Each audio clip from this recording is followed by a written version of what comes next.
At the edge of a mountain village, there once lived an old woman. Her home was a modest thing, built of weathered stone and quiet dreams. She possessed no riches, no children, and no grand legacy to leave behind. Yet she held a far rarer treasure: true peace.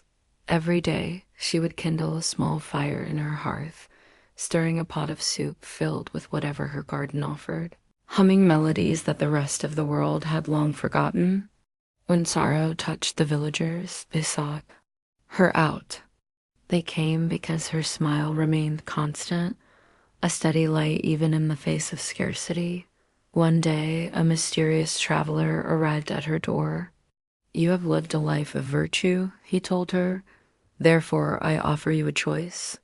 3 doors stand before you. Behind one lies your deepest desire. Behind the others, only disappointment." The old lady gave a soft smile. "I am far too old to go chasing dreams," she replied.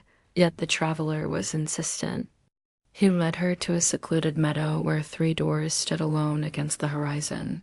One of gold, one of wood, and one of rusted iron. Without hesitation, she walked toward the rusted door. "Why this one?" the traveler asked, puzzled. She smiled.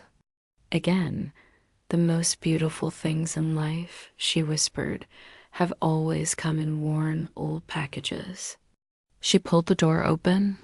Inside, there was nothing, only dust and the weight of silence. The traveler watched her closely, waiting for the flicker of sadness or regret. Instead, she let out a gentle laugh. "I arrived here with nothing," she said, "and I still have my smile. I have lost nothing at all." The traveler then opened the remaining doors.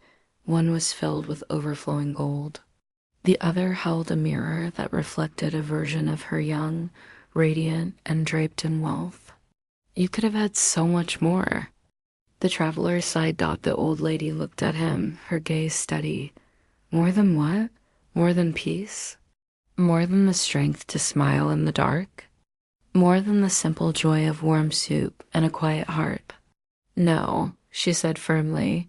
"I believe I chose the right door." With that, she turned and walked back toward her little stone house, where the fire waited, the soup bubbled, and her smile remained more precious than any gold.